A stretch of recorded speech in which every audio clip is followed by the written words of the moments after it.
again with World Crisis Radio, commenting on this historic landmark verdict in Milan.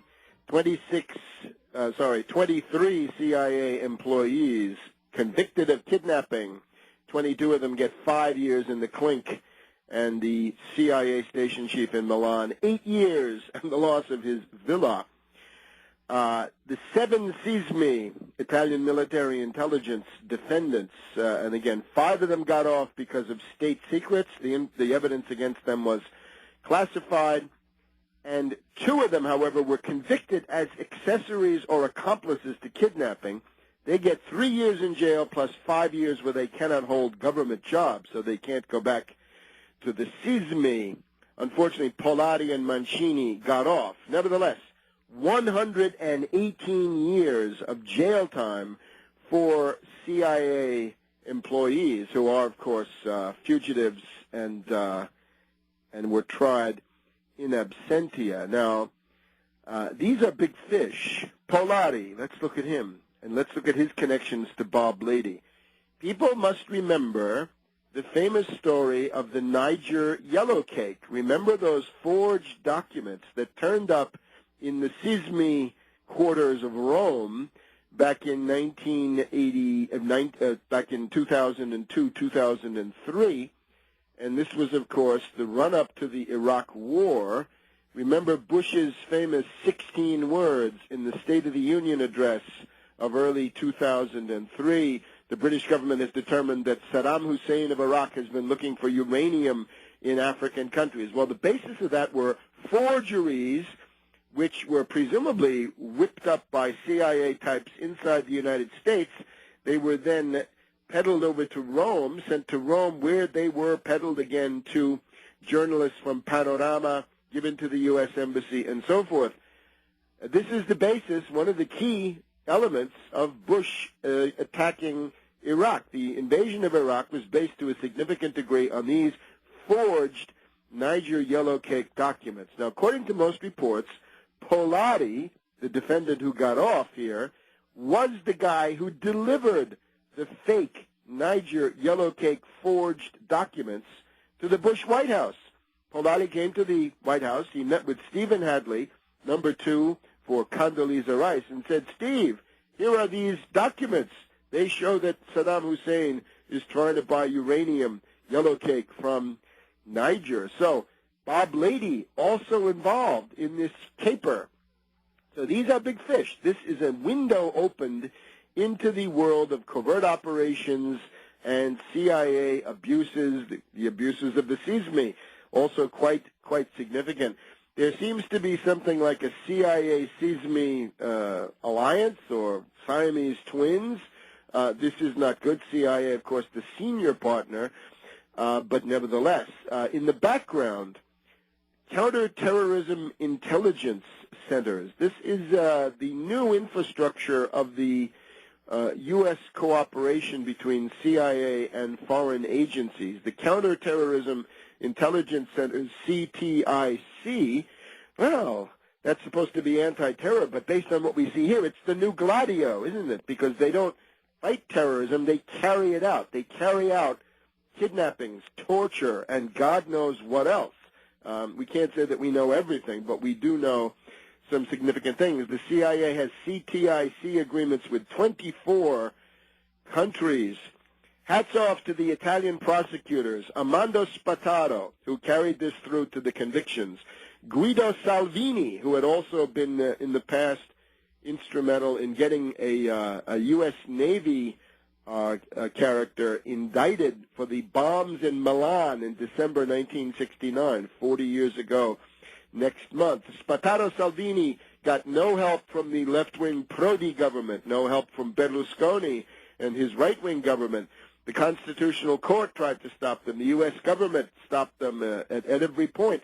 Polari and Mancini set up a campaign to defame the judges as commies run by the KGB or God knows what. But Spataro and Salvini were able to hang tough. The result is we have the world's first verdict against illegal rendition. For the first time anywhere in the world, a court has said what the CIA calls extraordinary rendition is kidnapping, and it's a crime. and I would add, well, you can take it from there. It is also the first major CIA trial with defendants and convictions in Italy in approximately 50 to 60 years. It is a tremendous watershed in that regard. In other words, the Italian status of limited sovereignty in NATO is not so limited anymore. It is also the most thorough judicial expose of CIA covert operations that there's ever been. Hats off to Spataro and Salvini.